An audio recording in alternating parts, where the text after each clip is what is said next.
The morning sun cast long shadows across the marble floors of the Vienna Conservatory of Music.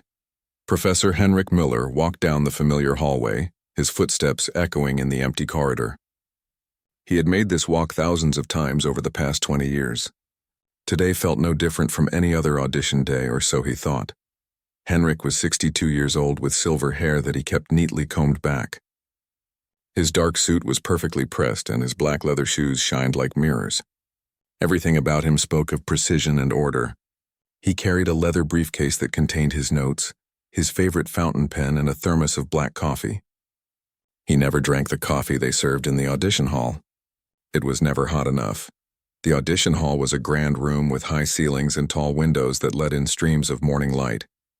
A piano sat in one corner, and a simple wooden chair waited in the center of the room for the performers. The acoustics in this room were perfect. Every note, every breath, every tiny sound could be heard clearly. There was nowhere to hide in this room. It revealed everything, both talent and weakness. Henrik took his seat at the judges' table. He was joined by two other professors. Professor Elisabeth Werner specialized in piano and had judged these auditions for 15 years. Next to her sat Professor Thomas Koch, who taught music theory and composition. They greeted each other with polite nods. They had sat together at this table so many times that words were no longer necessary. The scholarship auditions happened once a year. Students came from all over the world, hoping to win a place at one of Europe's most prestigious music schools. Only 10 scholarships were available. More than 200 students would audition over 3 days. The competition was fierce. Most applicants had studied at excellent schools. Many had won competitions. Some had even performed with professional orchestras. Henrik opened his briefcase and pulled out his notes. He had reviewed the applications the week before. Most of the students looked promising on paper. Good schools, impressive teachers, competition wins, but Henrik knew that paper meant nothing. He had seen too many students with perfect resumes who played like robots. They had technique, but no soul. They could play every note correctly, but they could not make anyone feel anything. The first student of the day entered the room. A young man from Germany. He played a piece by Mozart on the cello. His technique was flawless. Every note was in tune. Every bow stroke was clean. But Henrik felt nothing. The music was correct, but it was empty. When the student finished, Henrik made a few notes and thanked him. The young man left looking hopeful. He would not receive a scholarship. The second student was better. A girl from France who played the piano. She had fire in her playing, but she rushed through the difficult passages. She was trying too hard to impress. Henrik could hear her nervousness in every phrase. She made several small mistakes. When she finished, she looked close to tears. Henrik gave her a small, encouraging smile, but he knew she would not make the final list. Student after student came and went. A violinist from Russia, a flutist from Japan, a soprano from Italy.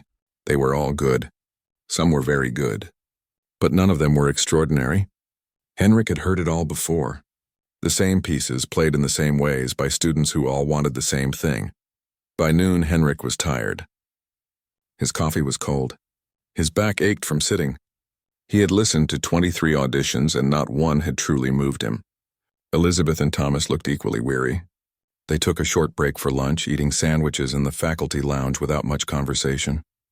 The afternoon session began at 1 o'clock. More students filed through. More perfect technique. More empty performances. Henrik found his mind wandering. He thought about his own student days, decades ago. He remembered the passion he once felt for music.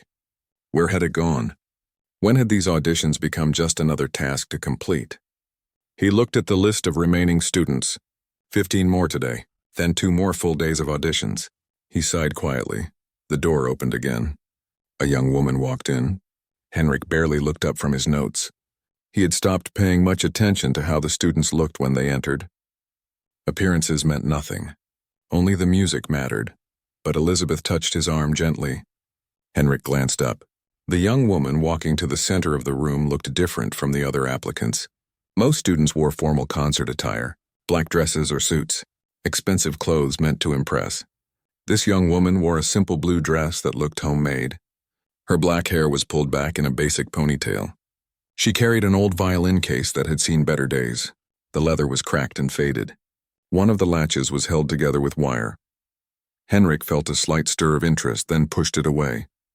He had learned long ago not to judge students by their appearance, either positively or negatively.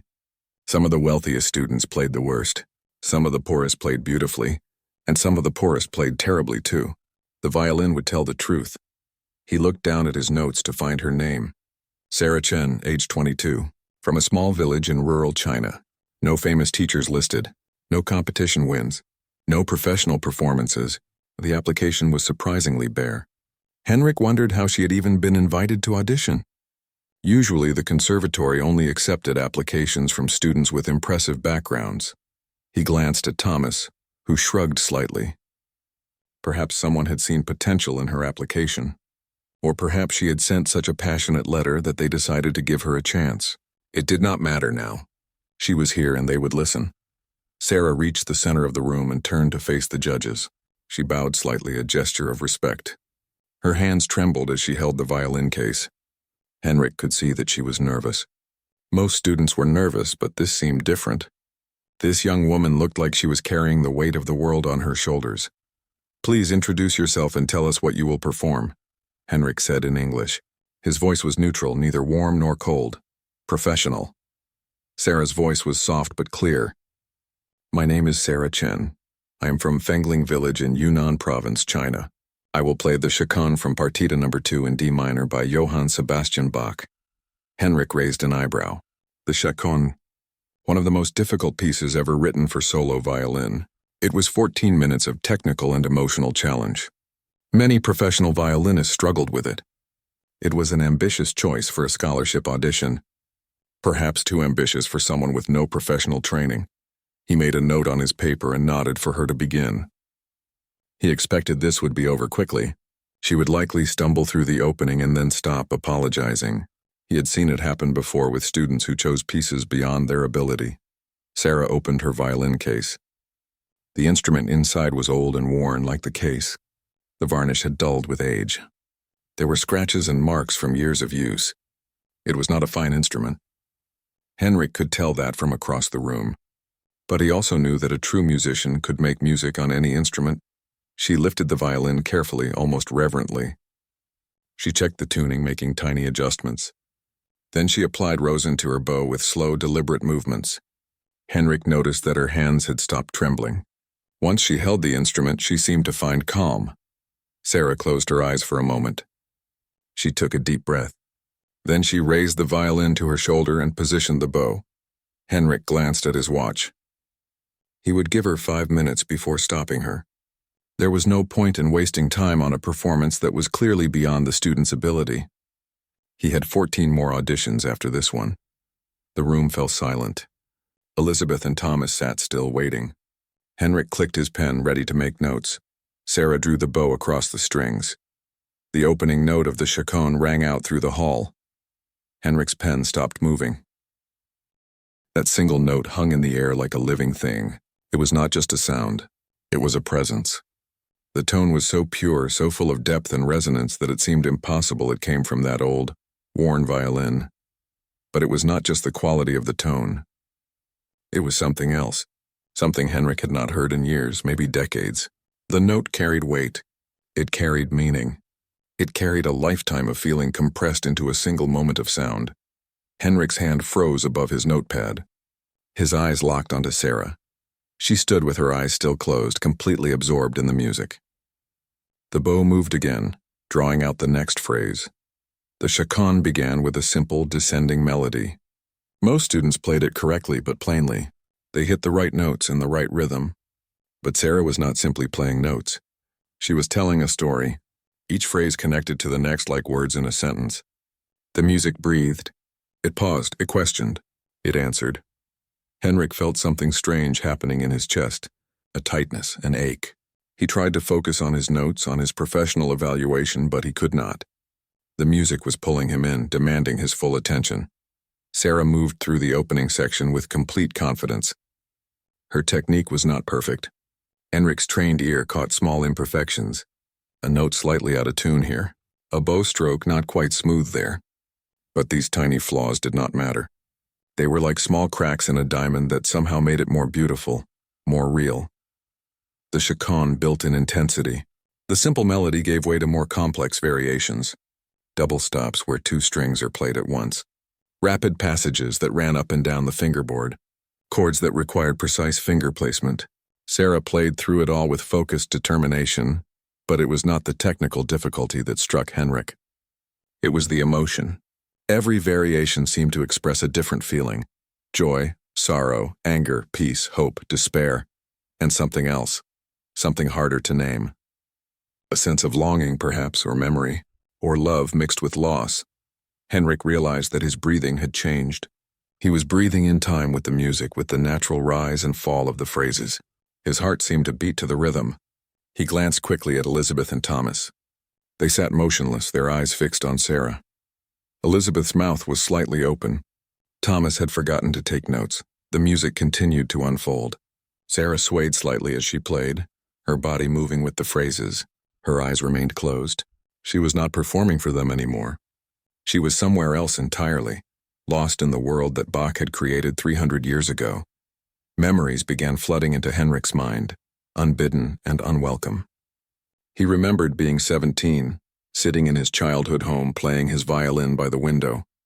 His mother sitting in her chair, listening with her eyes closed and a peaceful smile on her face. He remembered the pure joy he felt then, the sense that music was the most important thing in the world. Nothing else mattered.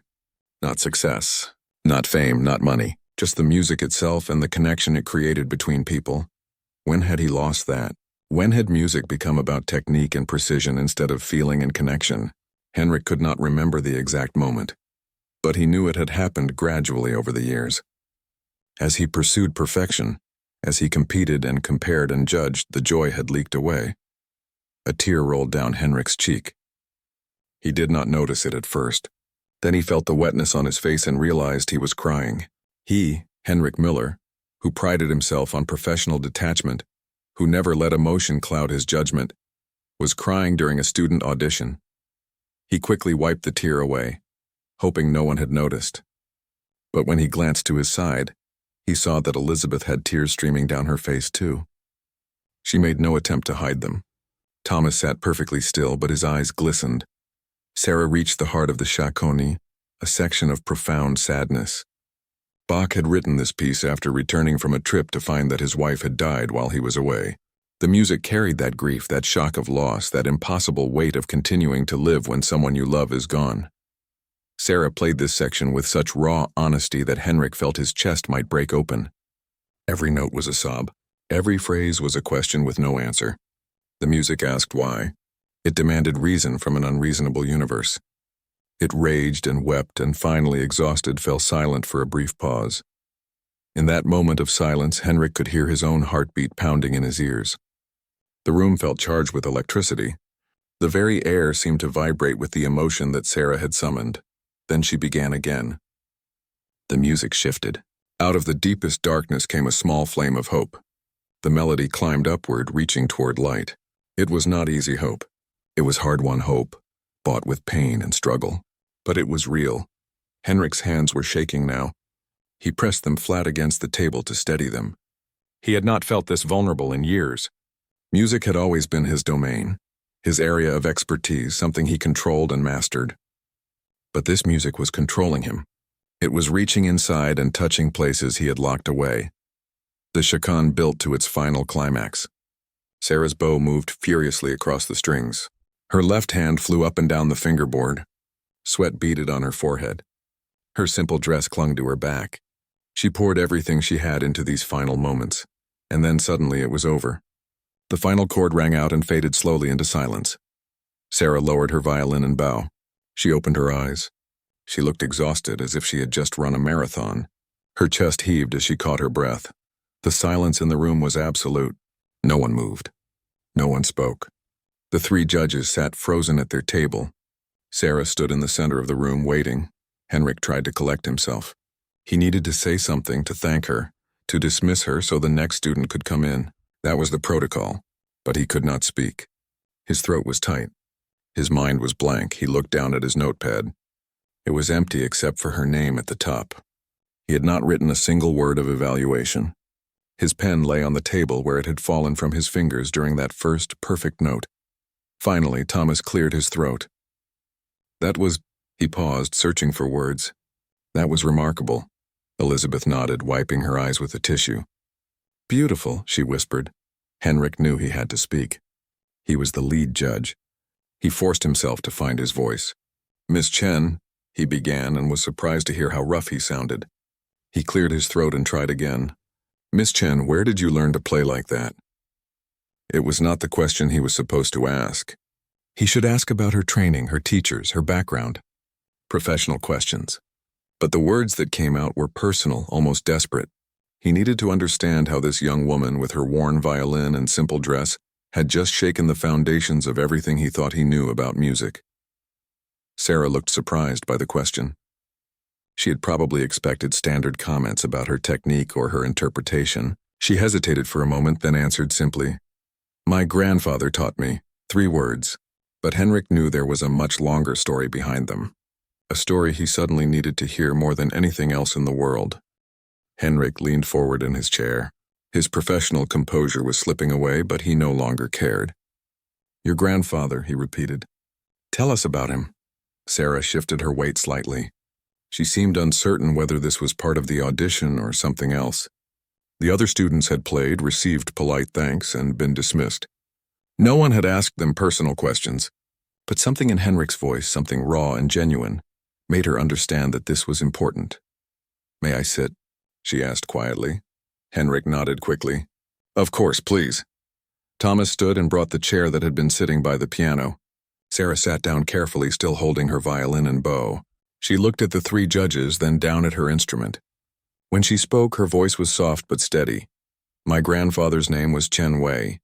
He was born in 1938 in Shanghai. His family was not wealthy, but they valued education and culture.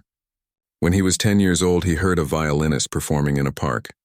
He said it was the most beautiful sound he had ever heard. From that moment, he knew he wanted to play the violin. Sarah's fingers traced the edge of her violin gently, as if touching something sacred. His parents could not afford lessons or an instrument, but my grandfather was determined. He found work doing odd jobs after school. He saved every coin. When he was 13, he had enough money to buy an old damaged violin from a pawn shop. The owner felt sorry for him and taught him a few basic things. How to hold the bow, how to make a simple scale. Henrik listened intently. He thought of his own childhood, of the excellent violin his parents had bought him, of the prestigious teachers who had been hired to instruct him. He had never wanted for anything. He had taken it all for granted. My grandfather taught himself from books, Sarah continued. He would go to the library and copy music by hand because he could not afford to buy sheet music. He practiced every day for hours. His neighbors complained about the noise. His parents worried he was wasting his time, but he did not stop. Elizabeth leaned forward, completely absorbed in the story. Did he become a professional musician? Sarah smiled sadly. Almost. When he was 19, he auditioned for the Shanghai Conservatory of Music. It was 1957 he was accepted. It was his dream come true. He studied there for 2 years. He learned from real teachers for the first time. He improved rapidly. His professors said he had great talent. They said he could have a career as a performer. But then, Henrik asked, though he thought he knew what was coming. The Cultural Revolution began in 1966, Sarah said. My grandfather was 28 years old. Classical music was considered bourgeois, Western, corrupt. The conservatory was closed. Musicians were sent to the countryside for re-education. My grandfather's violin was taken away and burned. The room fell silent. Henrik had read about the Cultural Revolution, but hearing it spoken of by someone whose family had lived through it made it real in a way history books never could. My grandfather was sent to work in the rice fields in Yunnan province, Sarah continued. That is how he ended up in Fengling village, where I grew up. He worked the land for many years. He married my grandmother, who was from that village. They had children. My father was the youngest. What happened to his music? Thomas asked. He tried to forget it, Sarah said. It was too painful to remember what he had lost. For almost 20 years, he did not play. He worked the land. He raised his family. He tried to be content with a simple life. But my grandmother told me that sometimes, late at night, She would wake and find him sitting by the window, his hands moving in the air as if playing an invisible violin. Henrik felt another wave of emotion crash over him. He understood that longing, that phantom music that played in the mind when the hands had nothing to touch. In the 1980s, things began to change in China, Sarah said. The Cultural Revolution ended. Some freedoms returned. My grandfather heard that music was being taught again in the cities. By then he was in his 50s. He had a family to support. He could not leave the village, but he thought perhaps he could find a violin again, just to play for himself. He traveled to the nearest city, which was 3 hours away by bus. He went to a music shop. The violins there were expensive, far more than he could afford. The shop owner saw him looking and asked if he played. My grandfather said he used to, a long time ago. The owner, who was a kind man, invited him to try one of the violins. Sarah's eyes brightened as she spoke. My grandfather picked up the violin, and it was like no time had passed at all. His fingers remembered where to go. His hands remembered how to hold the bow. He played for the shop owner, and when he finished, there were tears in the owner's eyes. The man said he could not sell my grandfather a violin, but he could give him one. He gave it to him? Elizabeth asked. Yes, he had an old violin that had been in his shop for years. No one wanted it because it was damaged and not very beautiful. But it worked. It made sound. He gave it to my grandfather for free. This violin, Sarah held up the instrument she had been playing. Henrik looked at it with new eyes. It was not a fine violin. It would never be in a museum or played by a famous soloist. But it had survived. It had served. It had carried music across decades and continents. My grandfather brought the violin home, Sarah said. He began to play again. At first just for himself in the evening after work. But word spread in the village. People came to listen. They would sit outside our house, dozens of them, listening to my grandfather play music they had never heard before. Bach, Mozart, Beethoven. Music from a world they knew nothing about. When were you born? Henrik asked. In 2003. I am the youngest child of my parents' 4 children. My grandfather was 65 years old when I was born. By then he had been playing again for almost 20 years. When did he start teaching you? When I was 5 years old, he noticed that I would sit very still whenever he played. My brothers and sisters would run around and play, but I would just sit and listen. One day he asked if I would like to try. I said yes. Sarah's face softened with the memory. He put the violin in my hands and it felt right. Like it belonged there. He showed me how to hold it, how to draw the bow, how to make my first sound. It was terrible, of course, squeaky and harsh, but he just smiled and said that every musician starts with ugly sounds. The journey is learning to find the beautiful ones. He taught you everything? Henrik asked. Everything. We practiced together every day. In the morning before school, and in the evening after my homework. He taught me technique, of course. Scales and exercises, bow control and intonation, all the basics that every violinist must learn. But he taught me something else too, something more important. Henrik leaned even closer. What was that? Sarah looked directly at him. Her eyes were clear and serious. He taught me that technique is just a language. And like any language, you learn it so that you can say something meaningful. He said many musicians learn the language perfectly, but have nothing to say. They speak with correct grammar but empty words. The words hit Henrik like a physical blow. He had built his entire teaching method on technique and precision. He drilled his students in scales and exercises. He corrected every small mistake. He demanded perfection and execution. But when was the last time he had asked a student what they were trying to say with their music? My grandfather told me that every piece of music is a conversation, Sarah continued. Bach is talking to you across 300 years. He is telling you about his life, his faith, his joy, his sorrow. Your job as a performer is not just to repeat his words correctly. Your job is to understand what he is saying, and then to share that understanding with others. Thomas was writing quickly in his notebook now. Elizabeth nodded slowly, as if Sarah was confirming something she had always suspected but never quite articulated. He taught me to ask questions about every piece I played, Sarah said. What is this music about? What was happening in the composer's life when they wrote it? What are they trying to express? And then how do I connect that to my own experience? How do I make it real and honest? Henrik thought about the chaconne she had just played. He had heard it performed hundreds of times. He had performed it himself as a young man. but he had never heard it played with such profound understanding of its emotional core. Sarah had not just played the notes. She had lived inside the music and brought it to life. The chaconne, Henrik said. Why did you choose it? Sarah looked down at her violin. She was quiet for a long moment. When she spoke again, her voice was thick with emotion. My grandfather died 6 months ago. The words hung in the air. Henrik felt his throat tighten. He had been sick for several years. Heart problems. The village doctor said he needed surgery, but we could not afford it. We did the best we could. He grew weaker slowly, but he kept teaching me. Even when he was too weak to play himself, he would sit and listen to me practice. He would tell me what to fix, what to improve. Tears rolled down Sarah's cheeks, but she did not wipe them away. 2 weeks before he died, he was very weak. He could barely sit up, but he called me to his bedside. He told me that I had learned everything he could teach me. He said it was time for me to go out into the world and learn from others.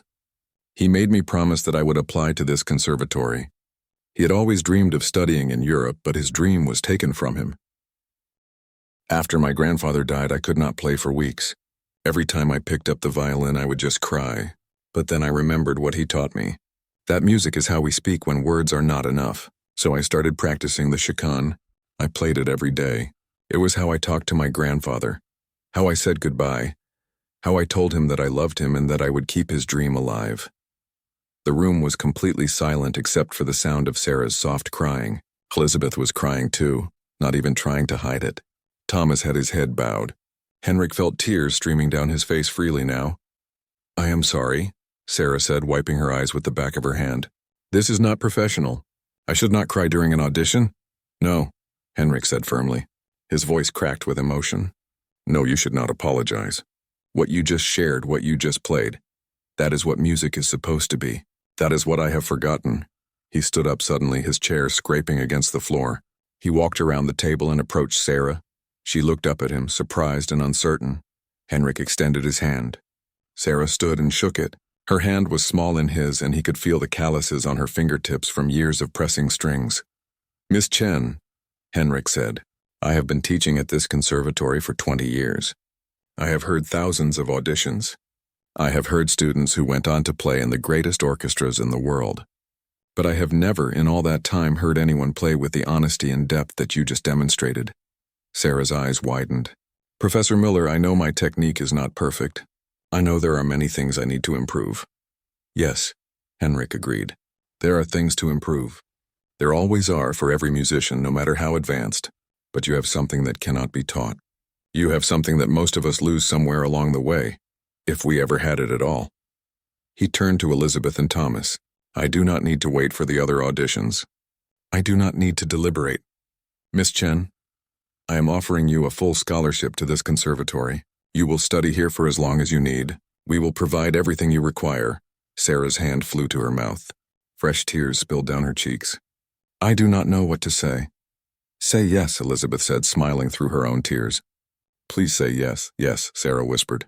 Yes, thank you. I accept, Henrik nodded. Good. We will handle all the paperwork. You will need to find housing in Vienna.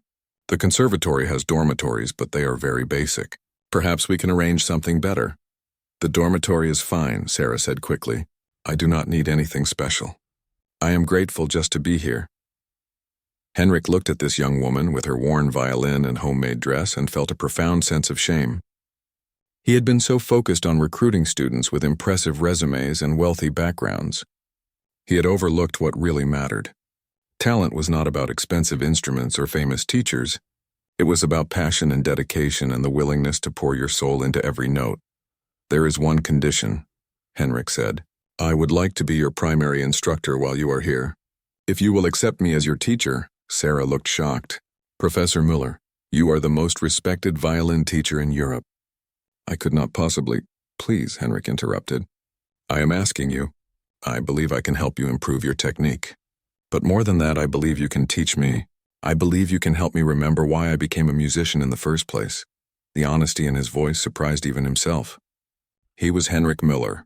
He did not admit weakness. He did not ask for help, but something had broken open inside him during Sarah's performance, and he could not go back to the way he was before. Sarah's eyes searched his face. She seemed to understand what he was really asking. Finally, she nodded. I would be honored, Professor Muller. Henrik, he said. Please call me Henrik. They shook hands again, sealing an agreement that both of them knew was about much more than just lessons. Thomas cleared his throat. We have 14 more auditions scheduled for today. Should we continue? Henrik turned to look at his colleagues. Elizabeth smiled knowingly. Thomas looked uncertain. No, Henrik said. Cancel the rest of today's auditions. Reschedule them for tomorrow. I need some time. He needed to think.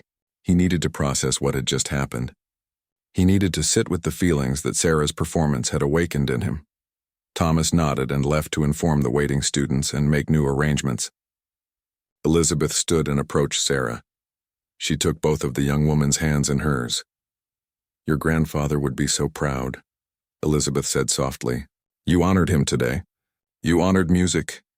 Thank you, Sarah whispered. After Elizabeth left, Henrik and Sarah stood alone in the great audition hall. The afternoon sun streamed through the windows, casting a golden light across the room. May I ask you a question? Henrik said. Of course. When you played today, it seemed like you were somewhere else entirely, like you had forgotten we were even here. How do you do that? How do you lose yourself in the music so completely? Sarah thought for a moment. My grandfather used to say that there are two types of performers, those who perform for the audience and those who perform for the music. When you perform for the audience, you are always aware of them. You are thinking about impressing them, pleasing them, proving yourself to them.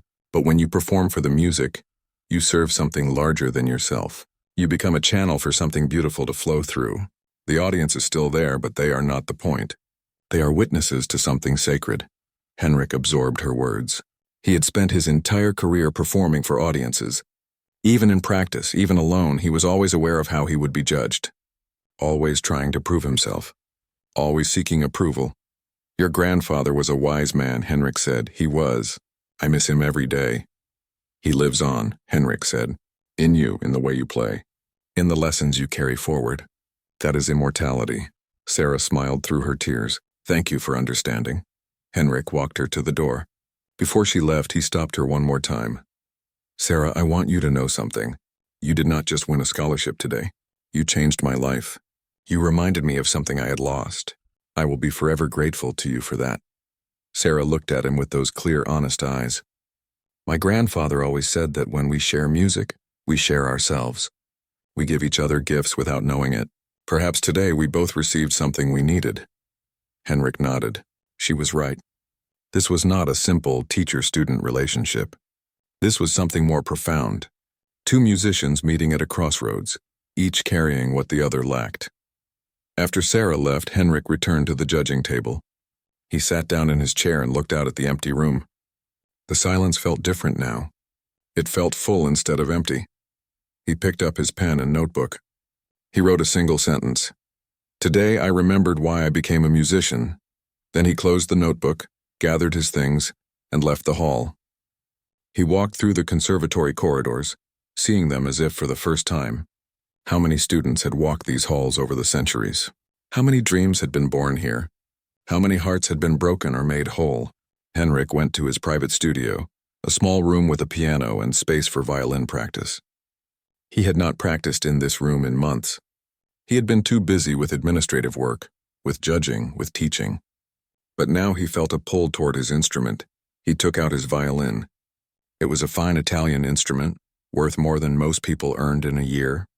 He had owned it for 30 years. It was part of him. He played a simple scale, then another, then a melody from his childhood, something his mother used to hum. The notes were simple, almost childish, but they were honest. For the first time in decades, Henrik played not to impress anyone, not to perfect anything, not to judge himself. He played simply because he wanted to. He played for the joy of sound. He played for the memory of his mother. He played for the young man he used to be, before ambition and disappointment had hardened his heart. And in that moment, in that small practice room, Henrik began to heal. The autumn semester began 3 weeks after Sarah's audition. The conservatory grounds transformed with the changing season. Golden leaves fell from the ancient trees that lined the pathways. Students arrived from all over the world, filling the halls with different languages and the sound of instruments being unpacked and tuned. Sarah moved into the student dormitory, a 4-story building near the main campus. Her room was small but clean. A bed, a desk, a chair, and a narrow window that looked out over the courtyard. She had very few possessions. Everything she owned fit into one worn suitcase. But she did not mind. She had never needed much. The other scholarship students lived on the same floor. Most came from wealthy families who could afford years of private instruction and expensive instruments. They wore fashionable clothes and spoke confidently about their previous performances and connections. Sarah felt out of place among them at first. She wore the same few simple outfits. She spoke quietly. She spent most of her time practicing alone in the small rehearsal rooms scattered throughout the conservatory building. But word had spread about her audition. Students whispered about the girl from China who had made Professor Miller cry. Some were curious. Others were skeptical. A few were jealous. How could someone with no formal training, no famous teachers, and no competition wins receive a full scholarship and personal instruction from Henrik Müller himself? Sarah tried to ignore the whispers. She focused on her work. Her first official lesson with Henrik was scheduled for Monday morning, and she was nervous. She had impressed him during the audition, but could she maintain that standard? What if he discovered that she was not as talented as he thought? Monday morning arrived bright and cold. Sarah walked across the campus to the faculty building, where Henrik had his studio. Her hands trembled as she knocked on the door. "Come in," Henrik's voice called. Sarah entered to find Henrik sitting at a piano, writing in a notebook. The studio was spacious and beautiful. Large windows let in streams of morning light. A grand piano dominated one corner. Music stands, shelves full of books and sheet music, and several chairs filled the rest of the space. Photographs hung on the walls showing Henrik performing in various concert halls throughout his career. Henrik looked up and smiled. It was a warmer smile than Sarah expected. During the audition, he had seemed stern and formal, but now there was a gentleness in his expression. "Sarah, welcome. Please come in. Make yourself comfortable." Sarah stepped inside and closed the door carefully. She felt small in this grand space. Everything here spoke of achievement and excellence. She was just a village girl with a worn violin. Henrik seemed to sense her nervousness. "Would you like some tea? I always have tea before morning lessons. It helps me focus." "Yes, please." "Thank you." Henrik moved to a small table where an electric kettle sat next to various boxes of tea. "I have green tea, black tea, herbal tea. What would you prefer?" "Green tea, please." As Henrik prepared the tea, he spoke in a casual tone. "I hope you are settling in well. The dormitory is not luxurious, but it is adequate. If you need anything, please let me know. It is very good, much better than my home in the village." Henrik brought 2 cups of tea and gestured for Sarah to sit in one of the comfortable chairs. He sat across from her, cradling his own cup. "Before we begin working on music, I want to talk with you about what these lessons will look like. I have been thinking about it a great deal since your audition." Sarah nodded, listening carefully. "I have taught violin for 25 years. Henrik continued. "I have developed methods and systems that I use with all my students. Scales, exercices, répertoire, progression. These methods are effective. They produce results.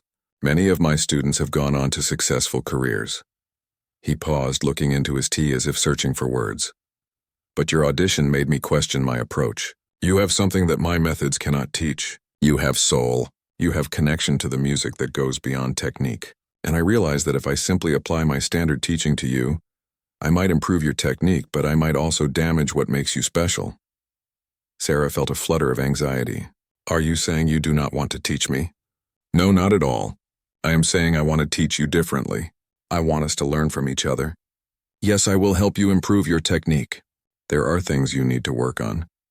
Your bow control can be smoother. Your intonation needs refinement in the higher positions. Your vibrato is inconsistent. These are fixable problems," Sarah nodded. She knew her technical limitations. "But I do not want to lose what your grandfather taught you," Henrik said. "The way you approach music, the way you find meaning in every phrase, that is precious. So here is my proposal. We will work on technique, yes, but we will always start by talking about the music itself, what it means, what the composer was trying to say, how it connects to your life. Technique will serve expression, not the other way around." Sarah felt a weight lift from her chest.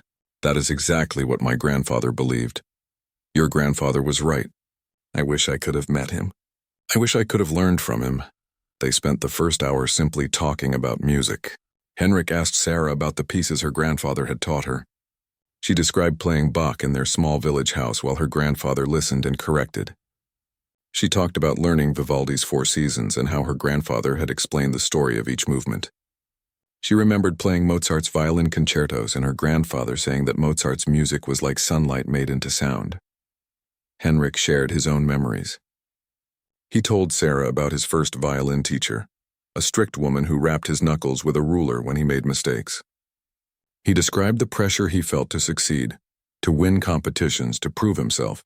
He admitted that somewhere along the way, music had become a burden instead of a joy. "I became obsessed with perfection," Henrik said. "Every wrong note felt like a failure. Every performance felt like a test I might fail. I practiced until my fingers bled. I won competitions and received praise. But I was not happy. I did not enjoy playing anymore." "What changed?" Sarah asked. Henrik laughed bitterly. "Nothing changed. I never recovered that joy. I became a teacher instead of a performer because I could no longer stand the pressure of concerts. I told myself I was sharing my knowledge with the next generation. But really, I was just continuing the cycle. I pushed my students the way I had been pushed. I created more perfectionists who lost touch with why music matters." He looked at Sarah with serious eyes. "Until your audition. When you played, I felt something I had not felt in 30 years. I remembered why I started playing violin in the first place. You gave me a gift, Sarah. Now I want to make sure I do not take that gift away from you by teaching you the wrong things."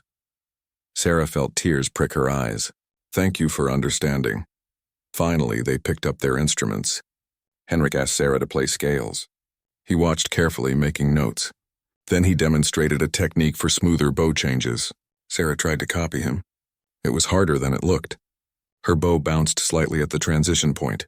"Do not worry," Henrik said patiently. "This takes time to develop. Here, let me show you an exercise."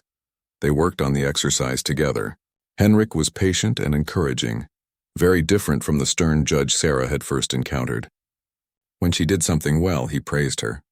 When she struggled, he showed her again slowly, breaking it down into smaller steps. After working on technique for 45 minutes, Henrik put down his violin. "Enough of that for today. Now let us talk about your next piece. What would you like to learn?" Sarah had been thinking about this. "I would like to learn one of the Beethoven violin sonatas. My grandfather always talked about Beethoven with such reverence. He said Beethoven was a revolutionary who changed music forever." Henrik's face lit up. "An excellent choice. Which sonata? I do not know them well enough to choose. Which do you recommend?" Henrik thought for a moment. "The Spring Sonata, perhaps. It is technically demanding but not impossible, and it has such beauty and joy. I think it would suit you well." He walked to his shelves and pulled out the sheet music. "But we need a pianist. These sonatas are for violin and piano together, equal partners." "I did not think about that," Sarah said, worried. "I do not know any pianists here yet." Henrik smiled. "I will play with you." Sarah's eyes widened. "You play piano as well?" "Every violinist should learn at least basic piano. It helps you understand harmony and structure. I studied piano seriously when I was young. I am not a concert pianist, but I can play the accompaniment parts well enough." And so they began working on Beethoven's Spring Sonata together. Henrik played through the piano part first so Sarah could hear how it fit with the violin. Then Sarah played the violin part while Henrik followed on the piano. It was immediately clear that they had different approaches. Henrik played with precision and control. Every note was placed exactly where it should be. Every rhythm was mathematically correct. But Sarah played with flexibility and expression. She took time when the music felt sad. She pushed forward when it felt joyful. At first, this created problems. They were not together. Henrik's steady tempo clashed with Sarah's emotional rubato. "No," Henrik said, catching himself. "It is not that you are wrong. We are just approaching it differently. I need to be more flexible. You need to establish a basic tempo that we can deviate from together. We need to communicate." They tried again. This time, Henrik watched Sarah's body language. When she leaned back, he knew she was about to slow down. When she leaned forward, he knew she was about to speed up. Slowly, they found a way to play together. After the lesson, Sarah felt exhausted but happy. Henrik walked her to the door. "Same time next week?" he asked. "Yes. Thank you, Professor." "Henrik." he reminded her gently. Sarah smiled shyly. Henrik. Over the following weeks, they established a routine. Lessons twice a week, each lasting 2 hours. The first hour focused on technique. Scales, exercises, etudes. Henrik was meticulous in his corrections, but always patient. Sarah's technique improved rapidly under his guidance. The second hour was devoted to repertoire, usually the Beethoven Spring Sonata they were learning together. These sessions were more like collaborative music making than traditional lessons. They would play through sections, stop and discuss interpretations, try different approaches, and gradually shape the piece together. But something unexpected began to happen. Henrik found that he was learning as much from these sessions as Sarah was. Her instinctive understanding of musical phrasing challenged his rigid ideas about how pieces should be played. Her willingness to take risks made him braver. Her emotional honesty forced him to confront his own emotional distance from the music. One day they were working on the second movement of the Spring Sonata, a sweet, lyrical section. Sarah played it with such tenderness that Henrik stopped playing piano and just listened. When she finished, he sat quietly for a moment. "How do you do that?" he asked. "Do what?" "Make every note mean something." "Where does that come from?" Sarah thought about the question. "My grandfather used to say that music is just organized sound unless you give it life. He said you have to find a connection between the music and your own heart. Otherwise, you are just moving your fingers. But how do you find that connection? I ask myself what the music reminds me of. What feeling does it evoke? This movement, it reminds me of spring mornings in my village. The way the light would come through the window. The sound of birds. The smell of flowers blooming. That feeling of hope when winter ends and everything comes back to life." Henrik listened, fascinated. "I have never thought about music that way. I think about structure and harmony and what the composer intended. But I do not think about my own feelings and memories. Perhaps that is something you could try," Sarah suggested carefully. She was still somewhat intimidated by Henrik despite his kindness. He was famous and accomplished. She was nobody, but Henrik nodded seriously. "Yes, I think you are right. I have spent so long trying to be objective about music that I have forgotten how to be personal about it." They played the movement again, together this time. Henrik tried to think about his own memories of spring. He thought about being a boy in Austria, playing outside after months of cold winter. He thought about the feeling of sun on his face. He thought about joy and renewal and hope. His piano playing changed. It became warmer, more expressive. It breathed with Sarah's violin instead of just accompanying it. When they finished, they both knew something had shifted. "That was better," Sarah said quietly. "Much better," Henrik agreed. "Thank you. For what?" "For teaching me." Word continued to spread about the unusual relationship between Professor Müller and his new student. Other students noticed that Henrik seemed different. He smiled more. He was more patient in his other lessons. He asked different questions. Instead of just correcting technical mistakes, he began asking students what they felt about the music they were playing. Some students welcomed this change. Others found it confusing. They had come to study with Henrik Müller because of his reputation for technical excellence. They wanted his strict, systematic approach. This new, softer Henrik made them uncomfortable. One of Henrik's longtime students, a young man named Klaus from Germany, came to his lesson prepared to play a Paganini caprice, a piece known for its extreme technical difficulty. Klaus had practiced it obsessively for months. His fingers flew across the strings. His bow work was clean and precise. When he finished, he looked at Henrik expectantly, waiting for praise. But Henrik's face was thoughtful rather than impressed. "Klaus, that was technically excellent. Your execution was nearly perfect, thank you, Professor. But I have a question. Why did you choose this piece?" Klaus looked confused. "Because it is one of the most difficult pieces in the violin repertoire. I wanted to challenge myself." "Yes, but why did Paganini write it? What was he trying to express?" Klaus hesitated. He had never thought about that. "I suppose he wanted to show off his virtuosity." Henrik nodded slowly. "Perhaps. Paganini was certainly a showman, but there is more to it than that. Listen to the melody hidden inside all those fast notes. There is longing there. There is passion." Paganini was known as the devil's violinist. People said he had sold his soul for his talent. Perhaps this music expresses that Faustian bargain. The thrill of amazing people, but the emptiness that comes with it. Klaus looked skeptical. I just thought it was a technical exercise. It can be both, Henrik said. Technical mastery and emotional expression do not have to be separate. They should work together. Play it again, but this time try to find that hidden melody. Try to express something beyond just fast fingers. Klaus played it again, but it was clear he did not understand what Henrik wanted. He played it the same way as before. Correct, impressive, but empty. After Klaus left, Henrik sat alone in his studio feeling frustrated. He had successfully taught Klaus how to play difficult music, but he had failed to teach him why to play music. Perhaps that was something that could not be taught. Perhaps you either had it or you did not. But then he thought of Sarah. She had it naturally. Her grandfather had nurtured it. Could Henrik learn to nurture it in his other students, or was it too late for most of them? He did not have answers, but he knew that he wanted to try. Sarah had shown him that there was another way to approach music, a way that honored both the mind and the heart, a way that required technical skill but did not make technical skill the goal. That evening, Henrik did something he had not done in years. He went to a concert, not as a judge or a critic, but simply as a listener. A pianist was performing at the Musikverein, Vienna's famous concert hall. Henrik bought a ticket and sat in the audience like an ordinary person. As he listened to the performance, he tried to hear it the way Sarah would. Not analyzing the technique, not comparing it to other performances, not judging whether it was perfect. Just listening, letting the music wash over him, allowing himself to feel whatever emotions it stirred. The pianist played Chopin, music of deep romantic feeling. Henrik closed his eyes and let himself be carried away by the sound. He felt sadness. He felt beauty. He felt nostalgia for things he could not quite name. When the concert ended, Henrik left the hall feeling lighter than he had in years.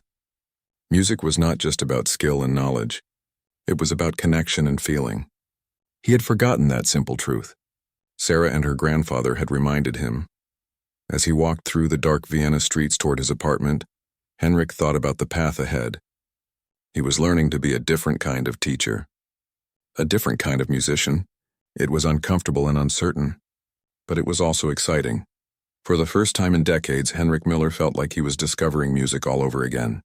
And his teacher was a 22-year-old girl from a Chinese village, armed with a worn violin and lessons from a grandfather who never forgot what really mattered. The student had become the teacher, and the teacher had become the student. It was exactly as it should be. Winter arrived in Vienna with snow and cold winds. The conservatory buildings became warm havens where students spent long hours practicing. The sound of instruments echoed through the hallways from morning until night. Violins, pianos, cellos, flutes, voices, all blending into a constant symphony of learning. Sarah had been studying at the conservatory for 3 months. Her technique had improved dramatically under Henrik's careful instruction. Her tone was clearer and more consistent. Her intonation was more accurate. Her bow control was smoother. But she had retained what made her special. She still played with that profound emotional depth that had moved Henrik during her audition. The Beethoven Spring Sonata was nearly ready for performance. Henrik suggested that they play it at the conservatory's winter showcase, a concert where students performed for faculty, friends, and sometimes music critics from local newspapers. It was an important opportunity, but when Henrik mentioned it during a lesson, Sarah looked troubled. "Is something wrong?" Henrik asked. Sarah hesitated. "I am nervous about performing in public. I have never played for an audience of more than a few dozen villagers." A formal concert feels very different, Henrik understood. Performance anxiety was common among musicians, even highly experienced ones. He had suffered from it terribly during his own performing career. It was one reason he had eventually retreated into teaching. "Tell me what makes you nervous," Henrik said. Sarah thought for a moment. "When I played in my village, people knew me. They knew my grandfather. They were not judging whether I was good enough. They just enjoyed listening to music. But at a formal concert, people will judge. They will compare me to others. They will notice my mistakes." "That is true," Henrik admitted. "Audiences do judge. Critics especially. But I want to tell you something my first teacher told me, though I did not really understand it until recently." Sarah looked at him with interest. She said that there are 2 ways to approach a performance. You can perform to impress people, or you can perform to share something with them. When you perform to impress, you are always worried about judgment. You are trying to prove yourself. Every mistake feels like a failure, but when you perform to share, you are offering a gift. You are saying, look at this beautiful thing I found. Let me show it to you. The focus is on the music, not on you. Sarah nodded slowly. My grandfather said something similar. He said that when you perform, you are a messenger. You are delivering a letter from the composer to the audience. A messenger does not worry about being judged.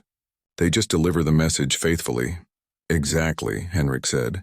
So when we perform the Beethoven, we are not showing off. We are not trying to prove we are talented. We are sharing something beautiful that Beethoven created. We are messengers, Sarah smiled. That helps. Thank you. They continued preparing for the concert, but Henrik also needed to prepare himself. He had not performed publicly in 15 years. He had convinced himself that he was content just teaching, just watching from the sidelines. But now he was going to step onto the stage again, accompanying Sarah. He felt old fears rising up. What if he made mistakes? What if his playing was not good enough? What if people whispered that Henrik Müller had lost his skills? But then he remembered his own advice to Sarah.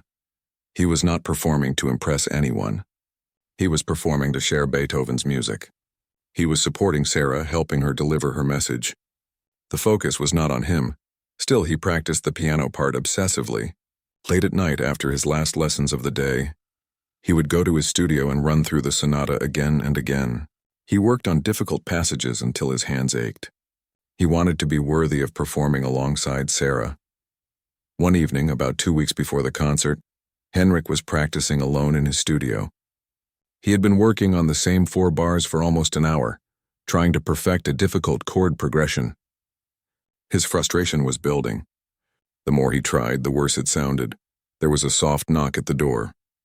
Henrik looked up, irritated at the interruption. Come in. Sarah entered, carrying her violin case. I am sorry to disturb you. I heard you practicing and I thought perhaps we could run through the piece together. Henrik sighed.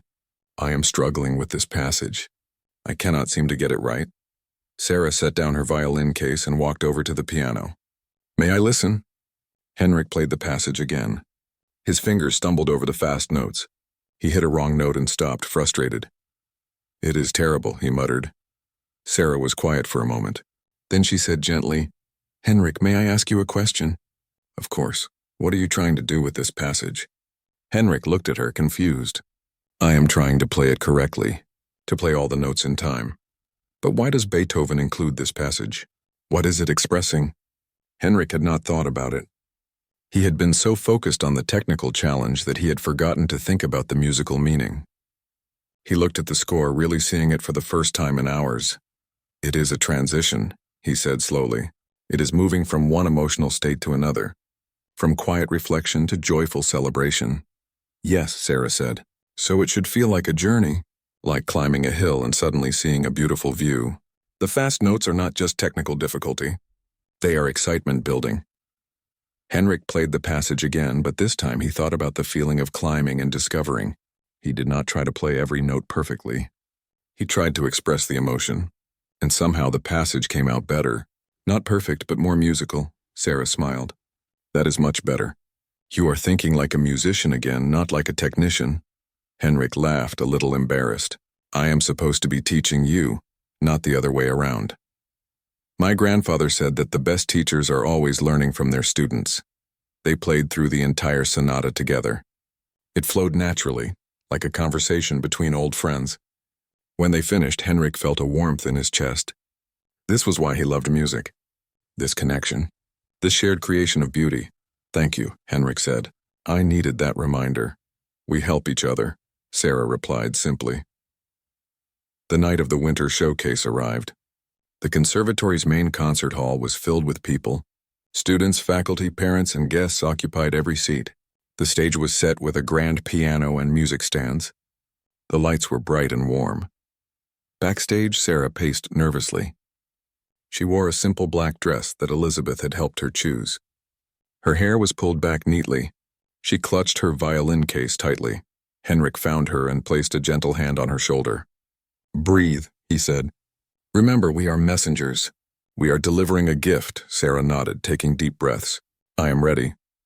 They were scheduled to perform near the end of the program. First, they had to sit through other student performances. A soprano sang an aria from an opera. A pianist played Chopin. A cellist performed a Bach suite. All of them were technically proficient. All of them received polite applause. Then it was their turn. Henrik and Sarah walked onto the stage together. The audience murmured with interest. It was unusual for a professor to perform with a student. Most people knew Henrik by reputation only. They had never seen him perform. They took their positions. Henrik at the piano, Sarah standing beside him with her violin. They looked at each other and Henrik gave a small nod. They were ready. Sarah raised her violin. Henrik placed his hands on the piano keys, and then they began. The first notes of the Spring Sonata filled the hall.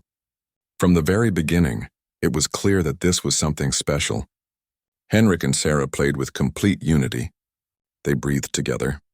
They moved together. They communicated without words. The piano and violin danced around each other, sometimes leading, sometimes following. Henrik had forgotten about his fears. He was not worried about mistakes or judgment. He was lost in the music, supporting Sarah, responding to her phrases, creating beauty together. Sarah played with the same emotional honesty that had characterized her audition. But now her technique was stronger. She could execute difficult passages cleanly while maintaining her expressive depth. She was becoming a complete musician. In the audience, people sat transfixed. This was not just another student performance. This was something else. Two musicians, separated by age and background, united in their love of music. A teacher and student who had learned to teach each other. When they reached the slow second movement, Sarah played with such tenderness that several people in the audience wiped away tears. Henrik accompanied her with sensitivity, never overwhelming, always supporting. The piano became a warm bed of sound on which the violin could rest and sing. The final movement was joyful and energetic. Henrik and Sarah played with abandon, letting the music carry them forward. They took risks. They pushed tempos. They shaped phrases boldly. It was exhilarating. When the final chord sounded and faded into silence, the hall erupted in applause. People stood. They cheered. Some called out bravo. Henrik and Sarah stood and bowed together, both breathing hard, both smiling. As they walked off stage, Henrik felt something he had not felt in decades. Pure joy, no anxiety, no self-criticism, just happiness at having shared something beautiful with others. Backstage, students and faculty crowded around them, offering congratulations. Elizabeth hugged Sarah tightly. Thomas shook Henrik's hand with genuine warmth. Even Klaus, Henrik's skeptical student, approached with new respect in his eyes. Professor Müller, that was incredible. I have never heard you play like that. Henrik smiled. Thank you, Klaus. I learned something from Sarah. I learned that technique should serve emotion, not replace it. Klaus looked at Sarah with curiosity. How did you teach him that? Sarah laughed. I did not teach him anything. I just reminded him of something he already knew but had forgotten.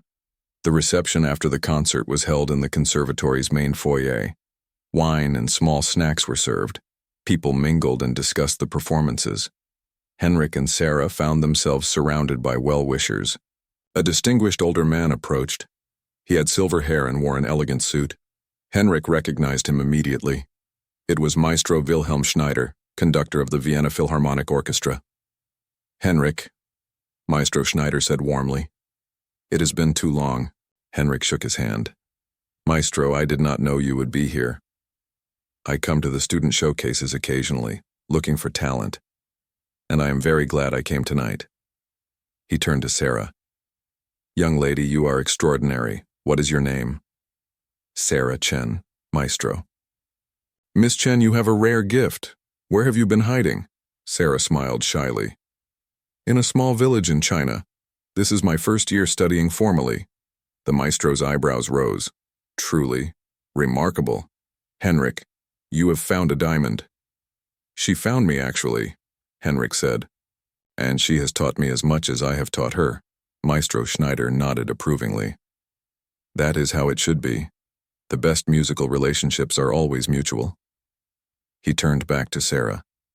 Would you be interested in performing with the Philharmonic? We have a concert series featuring young soloists. I would be honored to have you. Sarah's eyes widened. The Vienna Philharmonic? I could not possibly. Why not? The maestro interrupted gently. You have the talent. You have the heart. You just need the opportunity. Think about it. Henrik has my contact information. We can discuss details later. After the maestro left, Sarah turned to Henrik, looking overwhelmed. Did that really just happen? Henrik laughed. Yes. You have just been invited to solo with one of the greatest orchestras in the world. But I am not ready. I have only been studying here for a few months. Sarah, Henrik said seriously, you are ready. You have always been ready. Your grandfather prepared you, not with fancy schools or famous teachers, but with something more important. He taught you to be honest with music. That is what the maestro heard. That is what everyone heard tonight. Sarah's eyes filled with tears. I wish my grandfather could have been here. He was here, Henrik said softly. In every note you played, in everything you have learned from him, he is always with you. Later that night, after the reception ended and the crowds dispersed, Henrik walked Sarah back to the dormitory. The streets of Vienna were quiet and cold. Snow had begun to fall, dusting the old buildings with white. Thank you for tonight, Sarah said. For everything, for believing in me, for teaching me, for performing with me. Thank you, Henrik replied. Before you came, I was going through the motions. I was a competent teacher, but I had lost my passion. I had forgotten why I became a musician. You reminded me. They walked in comfortable silence for a while. Then Sarah spoke again. My grandfather used to tell me a story. In Chinese philosophy, there is a concept called yin and yang, two opposite forces that complete each other, light and dark, soft and hard. He said that music needs both technical precision and emotional expression, both the mind and the heart. Many musicians have one but not the other. The rare ones have both. Henrik nodded. Your grandfather was wise. He said that when a musician who is all technique meets a musician who is all emotion, they can learn from each other. They can balance each other. Together, they can become complete. Henrik understood. Is that what we are doing? Balancing each other? Yes. You have given me better technique. I have reminded you about emotion. We are helping each other become complete musicians. They reached the dormitory entrance. Henrik stopped and turned to Sarah. You know, when you first walked into that audition room, I almost dismissed you. I saw your worn violin and simple clothes, and I made assumptions. I am ashamed of that now. Do not be ashamed, Sarah said. We all make judgments. The important thing is that you listened. You heard beyond what your eyes saw. Not everyone can do that. Henrik smiled.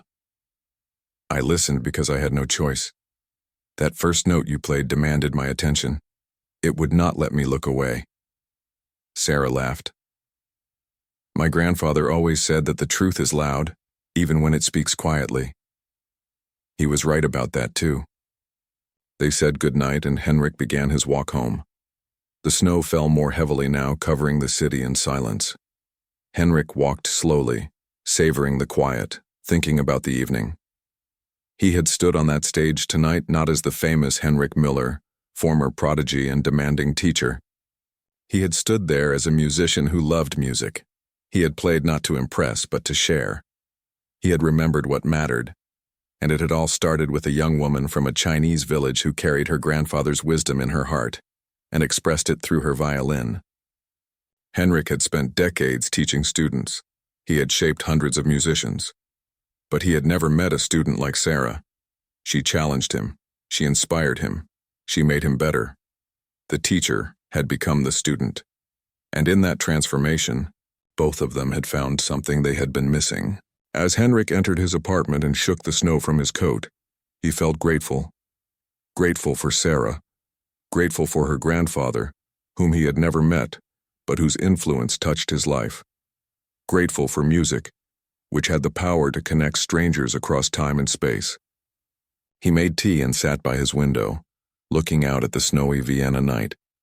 Somewhere across the city, Sarah was probably in her small dormitory room, maybe practicing, maybe sleeping, maybe thinking about the incredible opportunity that had just been offered to her.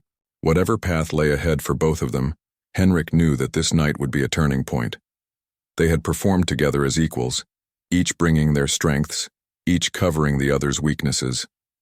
They had created something beautiful together. And that, Henrik thought as he sipped his tea, was what music was really about. Not competition, not perfection, but connection, sharing, the joining of souls through sound. His grandfather had taught Sarah that truth in a remote Chinese village, and now Sarah had taught it to him in the heart of Vienna's musical world. The lesson was complete, and the journey was just beginning. Spring arrived in Vienna with gentle warmth and blooming flowers.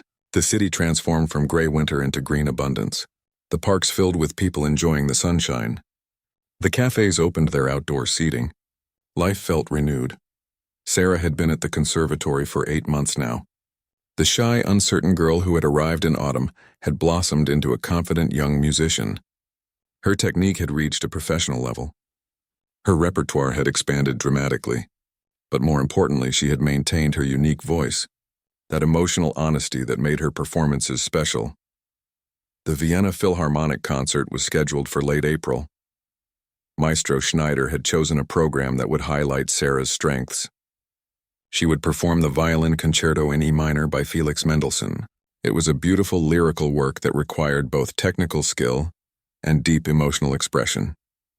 Perfect for Sarah, Henrik had helped her prepare. They had spent countless hours working through the concerto, discussing interpretations, refining techniques. But Henrik had made sure to let Sarah find her own voice in the music. He guided, but he did not dictate. As the concert date approached, Sarah became nervous again. Playing with an orchestra was different from playing solo or with piano accompaniment. She would need to balance her own expression with the needs of the ensemble. She would need to trust the conductor and respond to his direction. But Henrik had an idea. Something unexpected. Something that he had been thinking about for weeks. One afternoon, during their regular lesson, Henrik set down his violin and looked at Sarah seriously. "I want to propose something unusual for the Philharmonic concert," he said. Sarah looked at him curiously. "What is it?" "I want to perform with you." Sarah's eyes widened. "You want to play the Mendelssohn Concerto with me?" "No, not the concerto. The Philharmonic has that covered. But the concert needs an opening piece. I spoke with Maestro Schneider and he agrees. I suggested that you and I perform a special arrangement together. Something that has meaning for both of us." "What piece?" Henrik smiled. "That is the question I want to ask you. What piece represents your grandfather's teaching? What music carries his spirit?" Sarah thought for a long moment. "There is a folk song from my village. My grandfather arranged it for violin and piano. It is very simple, not virtuosic at all, but it was his favorite. He played it often. He said it reminded him of home, of simple things, of love and loss and hope." "Perfect," Henrik said. "Will you teach it to me?" Sarah looked surprised. "You want to learn a simple Chinese folk song? To perform at the Vienna Philharmonic?" "Yes. I think it would be a beautiful way to honor your grandfather, to show the audience where your music comes from, and to remind everyone, including ourselves, that music does not have to be complicated to be profound." Sarah's eyes filled with tears. He would have loved that. Over the next 2 weeks, Sarah taught Henrik the folk song. It was called Distant Mountains, and it was about a person leaving home and looking back at the mountains where they grew up, knowing they might never return. The melody was simple and haunting. The harmony was basic, but the emotion was deep and real. Henrik learned it carefully, trying to capture not just the notes but the feeling behind them. Sarah told him stories about her village, about her grandfather playing this song at festivals, about people singing along with tears in their eyes. As they practiced together, Henrik realized something profound. This simple folk song, unknown to Western audiences, carried the same emotional truth as the greatest classical masterpieces. It spoke of universal human feelings: love, loss, longing, home. The night before the concert, Henrik could not sleep. He lay in bed staring at the ceiling, feeling the same anxiety he had felt before concerts in his youth. Tomorrow he would perform on one of the world's most prestigious stages. People would judge him. Critics would write reviews. But then he remembered his own advice to Sarah. He was not performing to impress anyone. He was performing to share something beautiful. He was delivering a message from Sarah's grandfather to a Viennese audience. He was building a bridge between cultures and generations.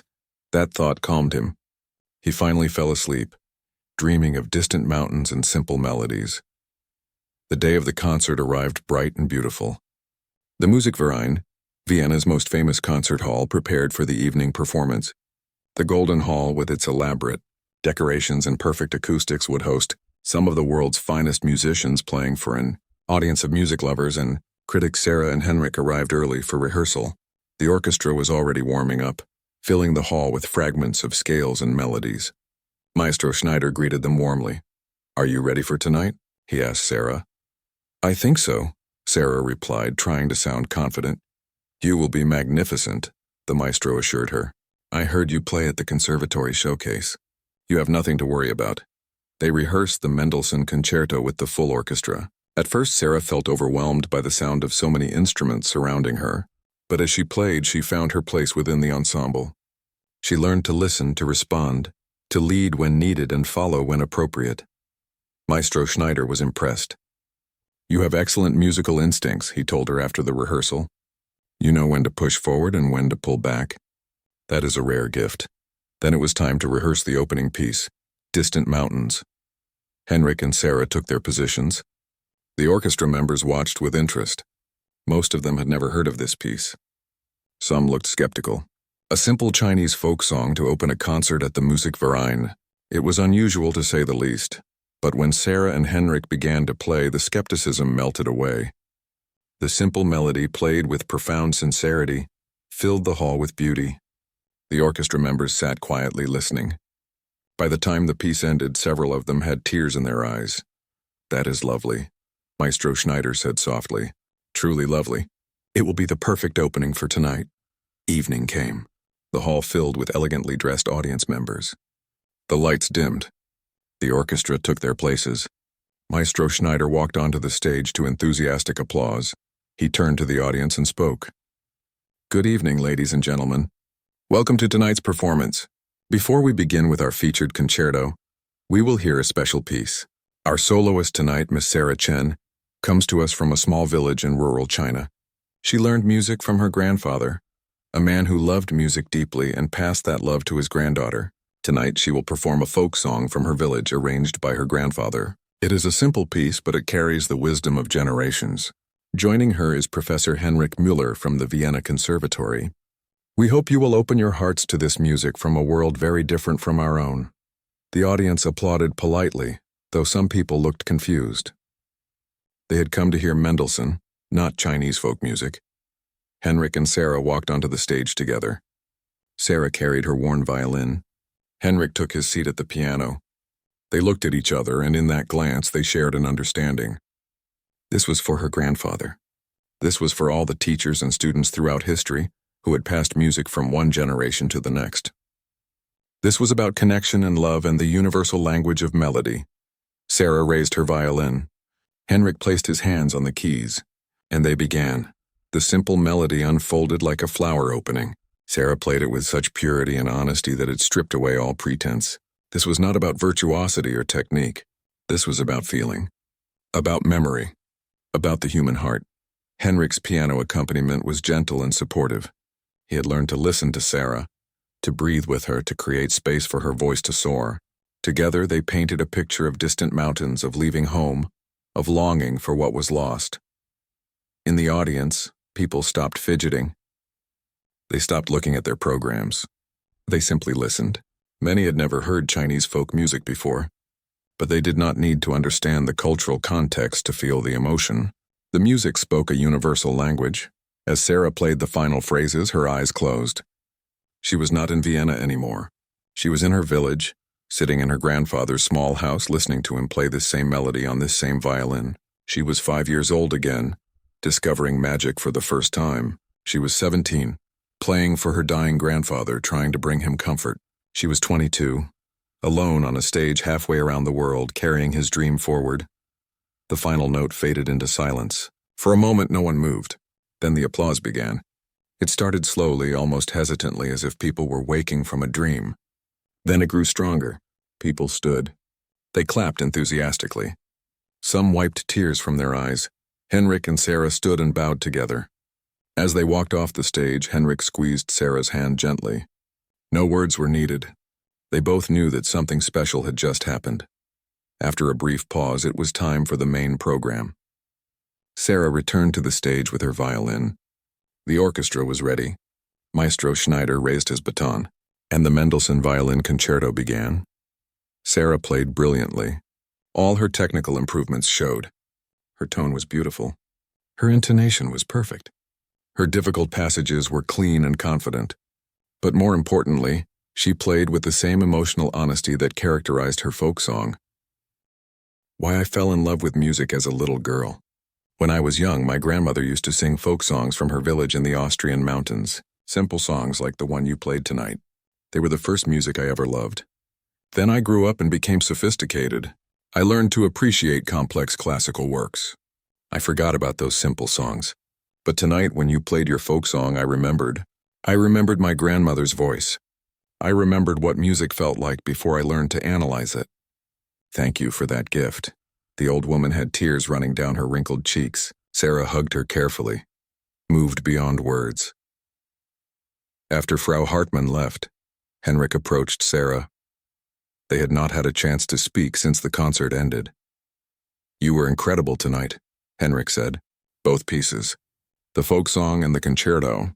You played with complete honesty and technical mastery. You achieved what every musician dreams of. You had something to say, and you had the skill to say it clearly. I could not have done it without you, Sarah said. You taught me so much. You helped me grow while letting me stay true to myself. No, Henrik said. You taught me more than I taught you. You reminded me that music is not about perfection. It is about truth. It is about connection. Those are lessons I had forgotten. They stood together in comfortable silence, watching the crowd mingle and celebrate. Then Sarah reached into her bag and pulled out a small package wrapped in simple brown paper. She handed it to Henrik. What is this? Henrik asked. Open it. Henrik carefully unwrapped the package. Inside was a photograph in a simple wooden frame. It showed an old Chinese man holding a violin, smiling at the camera. His face was weathered and kind. His eyes sparkled with life and humor. My grandfather, Sarah said softly. This was taken a few months before he died. I want you to have it. Henrik looked at the photograph, feeling emotion well up inside him. This was the man who had taught Sarah, the man who had never forgotten what mattered, the man whose wisdom had traveled across continents and generations to change Henrik's life. Are you sure? Henrik asked. Yes. My grandfather believed that teachers and students are connected across time. He said that when you teach someone, you become part of them, and when they teach others, you live on through them. You are part of our teaching lineage now, Henrik. You carry my grandfather's wisdom too. Henrik turned the frame over. On the back, written in Chinese characters with English translation below, was a short message. Sarah read it aloud. We do not play for perfection. We play to remember we are human. Henrik's tears fell freely now. He did not care who saw. This message was everything he needed to remember. Everything he had forgotten during his years of chasing perfection and fearing judgment. Thank you, he whispered. I will treasure this. I will keep it where I can see it every day. He would be happy to know that his words reached you, Sarah said. He always said that wisdom wants to be shared, not hoarded. He would be glad that his teaching touched a famous professor in Vienna. I am not so famous anymore, Henrik said with a slight smile. And after tonight, I am fine with that. I do not need to be famous. I just need to be honest. I just need to serve the music. They stayed at the reception for another hour, but both of them were tired. The emotional intensity of the performance had drained them. Finally, they said their goodbyes and left together. Outside, the spring night was warm and pleasant. Stars shone above the city lights. Vienna was quiet and peaceful. As they walked, Henrik spoke. What will you do now? After tonight's success, you will have opportunities. Orchestras will want you. Agents will contact you. You could have a major career as a soloist. Sarah was quiet for a moment. I do not know. I want to keep learning. I want to keep growing as a musician. But I also want to teach someday. I want to pass on what my grandfather taught me. I want to help other musicians remember what matters. Henrik smiled. You are already teaching. You taught me. You will teach others whether you plan to or not. That is what happens when you play with truth. You change people. They reached the conservatory campus. Sarah's dormitory was to the left. Henrik's path home was to the right. Same time next week for lessons? Henrik asked. Yes, but Henrik, I have been thinking. Maybe we should change how we do lessons. What do you mean? For the past months you have been teaching me. You have given me so much, but I think we learn best when we teach each other. What if we spent half the lesson time with you teaching me, and half the time with me sharing what I know? We could truly be colleagues, not just teacher and student. Henrik considered this. His first instinct was to resist. He was the professor. She was the student. That was how it worked. But then he caught himself. That was old thinking. That was the rigid hierarchy that had made him miserable for so long. Yes, he said, let us try that. Equal time. Equal voices. We will learn from each other, Sarah smiled. My grandfather would approve. They said goodnight and went their separate ways. Henrik walked slowly through the Vienna streets, holding the framed photograph carefully. When he reached his apartment, he placed it on his studio piano where he would see it every time he sat down to practice or teach. The photograph of Chen Wei, the unknown village musician who never achieved fame or fortune, but who understood something essential about music. The man who taught his granddaughter to play with truth instead of just technique. The man whose influence now reached into one of Europe's most prestigious music schools. Henrik sat at his piano and played the folk song again, by himself this time. The simple melody filled his small studio. It was not impressive. It would not win competitions. But it was honest. It was true. It was human. And that, Henrik finally understood, was enough. More than enough. It was everything. Over the following months and years, Henrik's teaching continued to transform. He became known not just for producing technically skilled students, but for developing musicians who played with heart and soul. His studio became a place where young musicians learned to be honest, to find their own voices, to serve the music rather than their egos. Sarah completed her studies at the conservatory with highest honors. She performed with major orchestras throughout Europe. But she never forgot her roots. She always included folk music from various cultures in her concerts, honoring her grandfather's belief that all music, whether simple or complex, carries human truth. Eventually, Sarah became a teacher herself, taking a position at the conservatory alongside Henrik. Together, they developed a new approach to music education. They taught technique rigorously, but they never lost sight of why technique matters. They pushed their students to grow, but they encouraged them to stay true to themselves. On the wall of the teaching studio they shared hung two photographs. One was of Chen Wei, holding his worn violin, smiling his wise smile. The other was a picture from the night of Sarah's Philharmonic debut, showing Sarah and Henrik on stage together, both playing with complete joy. Students would ask about the photographs, and Sarah and Henrik would tell them the story. About a grandfather in a Chinese village who never forgot what mattered. About a professor in Vienna who had forgotten but remembered again. About a simple folk song that built a bridge between worlds. About a worn violin that carried wisdom across continents. And the students would learn that music is not about expensive instruments or famous teachers or winning competitions. Music is about truth, connection, love, remembering our humanity. That was Chen Wei's legacy. That was what Sarah carried forward. That was what Henrik finally understood. We do not play for perfection. We play to remember we are human. That message, written on the back of an old photograph, became the guiding principle for generations of musicians who studied at the Vienna Conservatory. Chen Wei, who never left his village, who never performed for famous audiences, who never won prizes or recognition, changed the face of music education in one of the world's great cultural capitals. Because wisdom has no borders. Truth speaks every language. And music, when played with honesty, connects us all. The amateur from a forgotten village taught the famous professor. The student became the teacher. The teacher became the student. And in that beautiful exchange, both of them found what they had been searching for all along. Not perfection. Not fame, not validation, just music. Pure and simple and true. And that was enough. That was everything.